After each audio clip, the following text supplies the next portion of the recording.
Audio Jungle.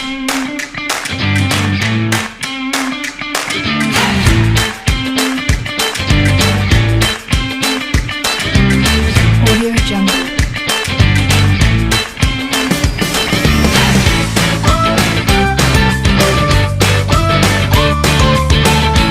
Audio Jungle.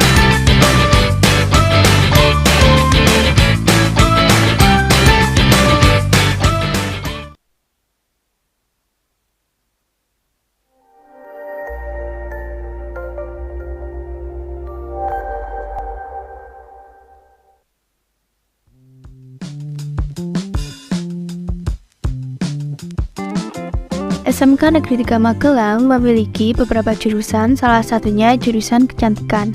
Di jurusan kecantikan ini mempelajari tentang perawatan badan, perawatan rambut, perawatan kulit, dan tentunya make up. Di jurusan kecantikan ini memiliki guru-guru yang sudah mempunyai pengalaman di bidang kecantikan, salah satunya Ibu Sumiatun.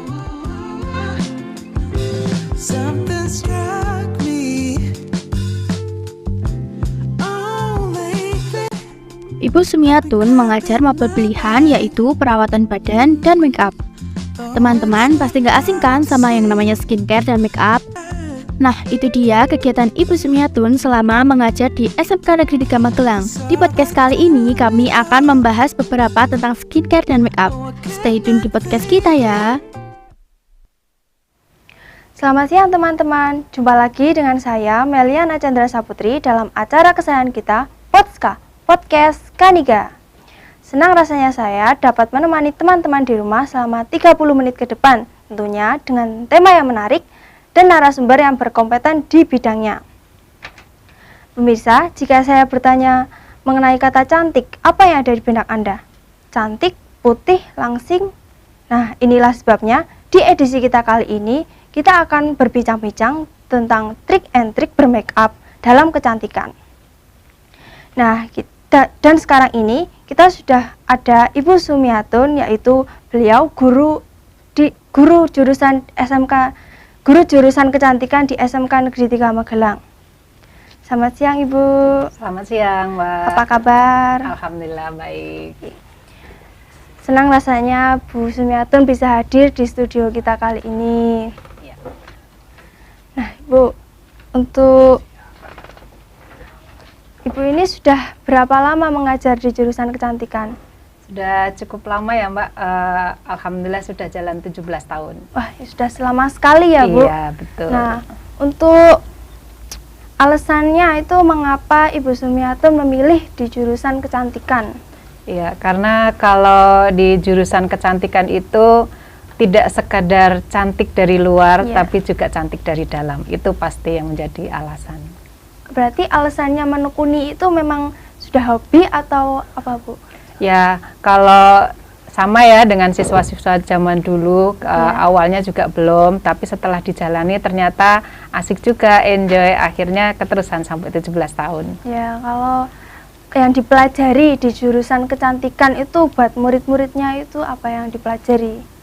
Banyak ya Mbak ya, sebenarnya kalau kecantikan itu ada kecantikan kulit, kecantikan rambut gitu. Nanti di kecantikan kulit ada rias wajah, ada perawatan, kemudian ada perawatan kuku dan sebagainya. Nanti di rambut juga banyak, ada yang pangkas rambut, pewarnaan, pelurusan, nah seperti itu. Ada juga spa di sana.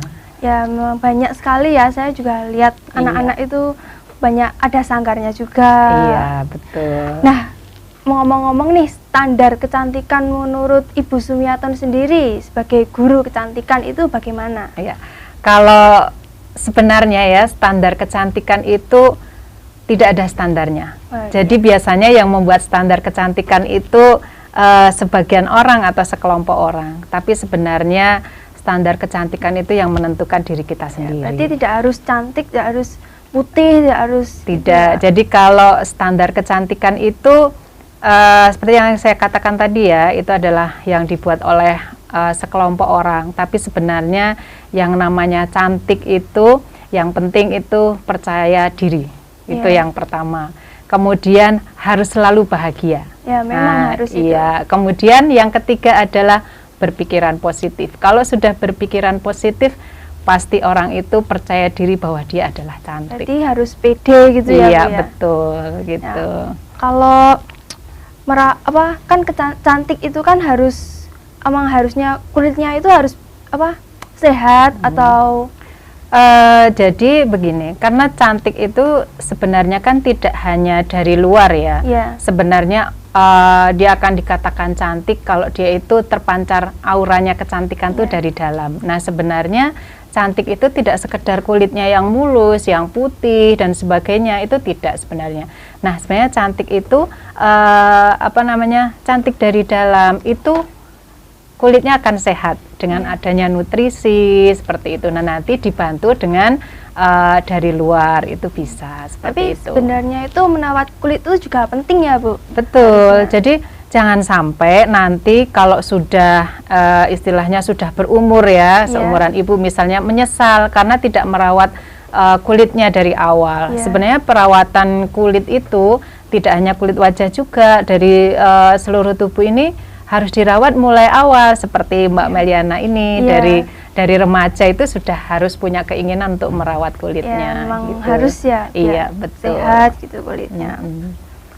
Nah, ini kan kita sudah tanya-tanya nih tentang kecantikan, tentang make up, tentang standar kecantikan juga gitu ya, Bu.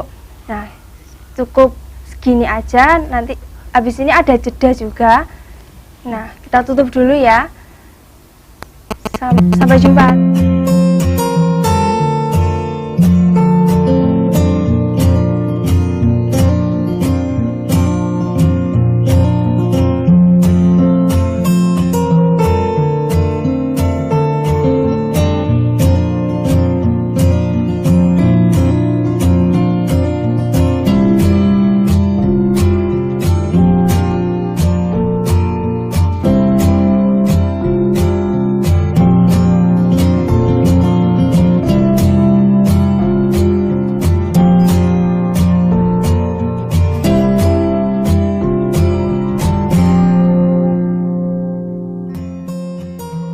Kamu tuh jangan buang sampah sembarangan dong. Bikin kotor, tau nggak?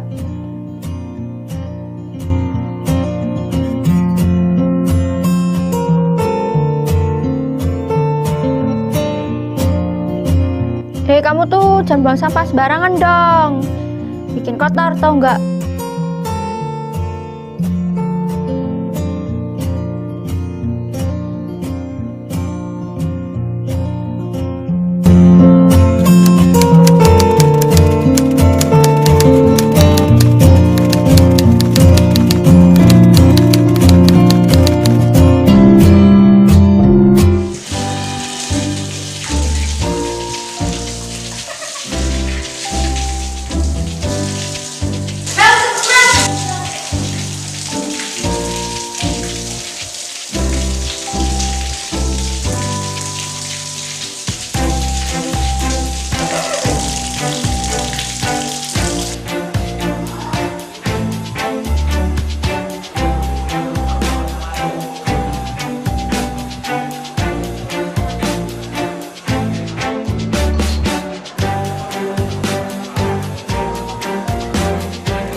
Halo teman-teman, kembali lagi bersama saya dan masih dengan Ibu Sumiatun di sini. Nah, tadi kan kita sudah bertanya-tanya nih Bu tentang standar kecantikan. Nah, dan sekarang kita mau tanya-tanya lagi tentang kesehatan kulit wajah. Kan tadi juga sudah ditanyakan ya. Nah, Bu, untuk kulit wajah itu ya, yang dibutuhkan itu sebenarnya tuh apa aja? Sebenarnya gini Mbak, untuk mengetahui kebutuhan kulit wajah itu diperlukan untuk mendiagnosa dulu. Jadi kita harus tahu dulu kulit kita itu seperti apa. apakah berminyak atau kering atau normal, itu dulu. Baru setelah itu kita bisa menentukan bahwa kebutuhan kulit wajah ini nanti untuk perawatannya seperti apa. Nah, seperti itu. Oh, berarti harus tahu ya kulitnya itu jenis betul, apa. iya. Dan kalau akibat kalau kulitnya itu nggak sehat, dirawat, itu akibatnya apa, Bu? Jadi kalau misalnya pada males-malesan gitu ya, Iya. merawat kulit wajah, pasti kulitnya akan menjadi kusam. Itu pasti. Iya. Karena apa? Kulit wajah itu kalau misalnya tidak dibersihkan, ya misalnya kan naik motor gitu ya, kan kena debu dan sebagainya. Kalau tidak sering dibersihkan, itu akan menempel terus, menjadikan kulit kusam itu tadi. Jadi Itu berjerawat juga ya, Bu? bisa jadi seperti itu, gitu. Nah, kan ada tuh, Bu, makanan yang bikin jerawatan, bikin iritasi kulit. Nah, itu tuh biasanya tuh makanan apa aja biar pemirsa di rumah bisa menghindari makanan-makanannya. Jadi tadi kalau Mbak Mei bilangnya ada 2 ya, yang bisa bikin jerawat dan Sama juga bikin iritasi. Nah, itu ada 2 sebenarnya ya, 2 macam pertanyaan sebenarnya. Kalau iritasi itu ya, makanya di awal tadi saya katakan harus tahu dulu jenis kulitnya itu apa. Kalau sudah tahu jenis kulitnya apa, maka menentukan kosmetika yang digunakan pasti akan betul. Tapi kalau dia sampai iritasi, artinya itu nggak betul. Maka di awal harus betul-betul hati-hati untuk menentukan saya jenis kulitnya apa, maka kosmetikanya ini. Nah, itu untuk misalnya iritasi gitu ya. Nah, kalau sudah terlanjur iritasi, maka yang harus dilakukan adalah berhenti menggunakan kosmetika itu. Nah, itu kalau tidak berhenti maka iritasinya akan berjalan terus. Nah, supaya kok masih merah-merah misalnya seperti itu, bisa dikompres dengan air hangat bisa, menggunakan air mawar bisa, atau misalnya bisa menggunakan air Aquades itu, jadi air murni. Nah, kemudian untuk yang kedua, masalah berjerawat. Kalau kulit berjerawat itu macam-macam faktornya, ya. Jadi misalnya hormon saja, hormon itu bisa mempengaruhi. Jadi kalau misalnya saya tidak makan makanan yang membuat katanya gitu ya, bikin jerawat, kok saya berjerawat, bisa jadi karena hormon. Kalau misalnya perempuan gitu ya, mau haid misalnya seperti itu, bisa jadi itu penyebabnya itu.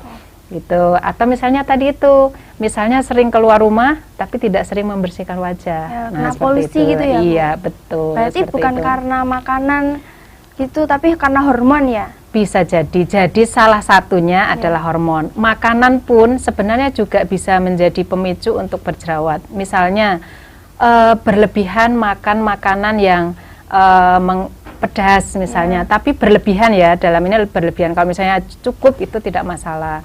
Atau misalnya makan makanan yang terlalu manis, yang bahan gulanya itu buatan, misalnya seperti itu juga bisa memicu untuk menjadi jerawat. Atau misalnya salah kosmetika. Nah, itu jadi juga ada yang salah gitu. Iya, kadang-kadang kan anak-anak zaman sekarang yang penting mukanya glowing, putih, tapi ternyata setelah digunakan malah jadi berjerawat. Nah, itu seperti itu.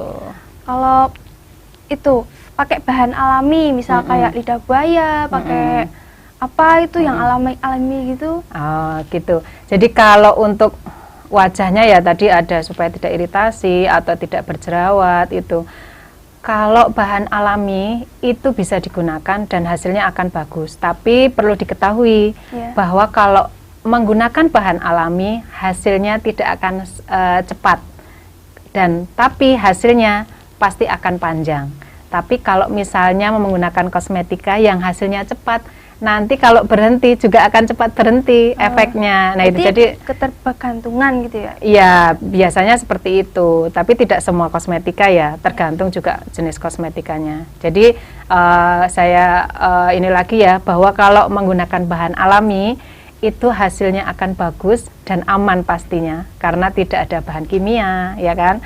Dan nanti itu istilahnya long lasting, lama gitu. Jadi kalau misalnya menggunakan lidah buaya tadi ya, nah itu kalau kita rutin menggunakan, hasilnya akan bagus. Nah, itu nanti jangka panjangnya itu akan ada, seperti itu. Ya, berarti kita tuh juga pakai alami itu juga nggak apa-apa ya, Bu? Bagus, justru malah bagus gitu. Kalau untuk agar terhindar dari jerawat, dari iritasi itu apa aja? Iya. agar terhindar? Tadi udah saya sampaikan ya. Pokoknya harus hati-hati menggunakan kosmetika. Jangan hanya masalah murah ya. Iya. Karena yang namanya kulit wajah itu kan ibaratnya kan ini kan orang pertama lihat ya. Ini Iya. adalah investasi seseorang itu kan kulit wajahnya gitu ya. Kalau rusak ya sudah. Maka untuk menghindari supaya tidak terjadi jerawat, tidak iritasi, harus hati-hati memilih kosmetika. Jangan sampai ada kosmetika yang memiliki bahan-bahan yang dilarang yang menyebabkan nanti rusak kulitnya. Contohnya ya, kalau di kosmetika ada sekarang ya tren sekali, baru menggunakan seminggu misalnya, kulitnya sudah langsung putih, glowing gitu, tapi mengakibatkan merah-merah atau hitam kalau kena sinar matahari. Artinya itu ada bahan-bahan yang berbahaya. Oh, berarti- Salah satu contohnya bahan yang berbahaya adalah merkuri. Oh iya, itu memang banyak itu. Jadi kalau beli kosmetika, perhatikan ingredientnya. Di situ ada nggak bahan itu. Jadi kalau jangan sampai seneng sekali kalau seminggu kulitnya udah putih, harus dicurigai. Ya, kan instan dia Bu. Iya, putihnya. instan sekali. Iya. Untuk kalau udah kayak gitu tuh cara mengatasinya tuh gimana? Udah pakai merkuri gitu. Nah itu harus berhenti. Ya, kalau sudah tahu itu mengandung merkuri harus berhenti. Karena kalau tidak nanti akan mengakibatkan bahaya yang lebih besar. Jadi kalau merkuri ini efeknya itu tidak hanya yang memakai loh Mbak ya. Yang memakai itu contohnya ya, ibu hamil, ibu menyusui itu tidak boleh. Karena apa? Kalau kosmetikanya mengandung merkuri, nanti mengakibatkan saraf otaknya si bayi ini itu akan terganggu. Perkembangannya juga akan terganggu. Padahal hanya dari kosmetika yang digunakan oleh ibunya, seperti itu. Kemudian selain itu kan kulitnya rusak, bisa menyebabkan kanker kulit juga. Nah, itu yang make. Nanti untuk orang lain itu juga bisa, misalnya menggunakan handuk yang sama dari bekas kosmetikanya, itu bisa terkena untuk orang lain, seperti itu. Dan ini juga berdasarkan penelitian juga ya. Ketika orang itu menggunakan merkuri, itu ada efek psikologis yang dialami. Contohnya mudah marah. Oh, itu misalnya bisa itu. Iya, itu. Jadi bisa mudah marah gara-gara merkuri itu. Nanti silahkan browsing ya. Itu ada penelitian bahwa ternyata merkuri bisa menyebabkan seperti itu. Karena saraf. Iya, bisa jadi seperti itu. Oke, udah lama juga ya bincang-bincangnya. Nah, setelah ini kita akan ada jeda. Jangan lupa nonton terus ya. Sampai jumpa.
Haha, cukup banget nih Zilong.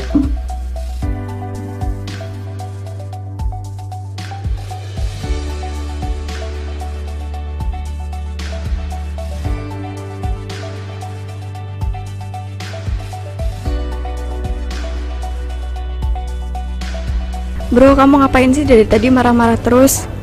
Ini Zilongnya cukup banget. Ya sabar aja, namanya main solo. Jangan sampai emosi gitu. Menghina orang lain itu masuk perbuatan cyberbullying loh. Hah? Cyberbullying? Apaan itu? Cyberbullying itu tindakan perundungan menggunakan media sosial. Bahkan sekarang sudah merambat ke game online loh. Contohnya mau tahu nggak? Ya itu yang kamu lakuin. Makasih ya udah ngingetin. Ya udah, sekarang kita mabar aja gimana? Oke, ayo.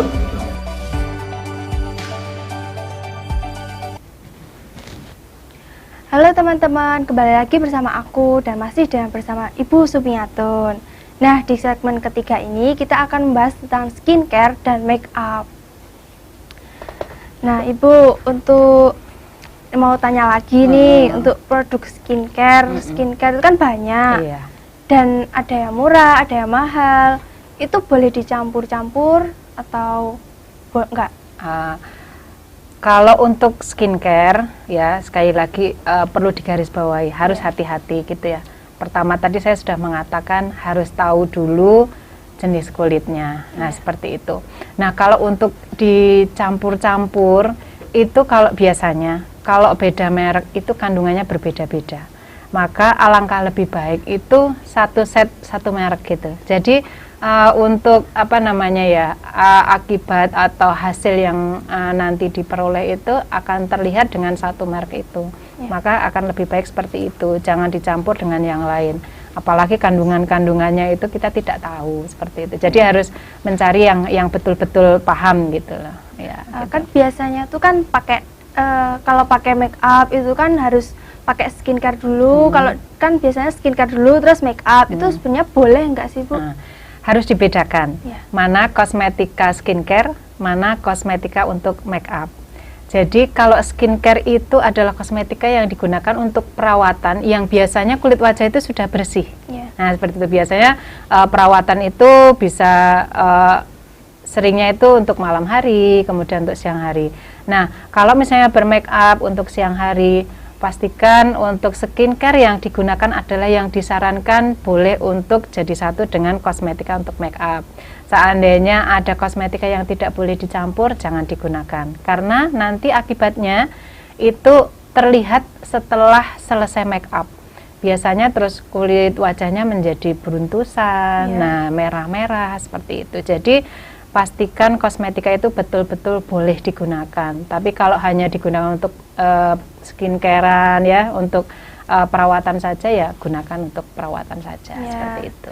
Kan kadang tuh ada tuh Bu make up yang terlihat tebal. Nah, itu biar kelihatan natural, kelihatan elegan. Itu gimana Bu make upnya? Iya.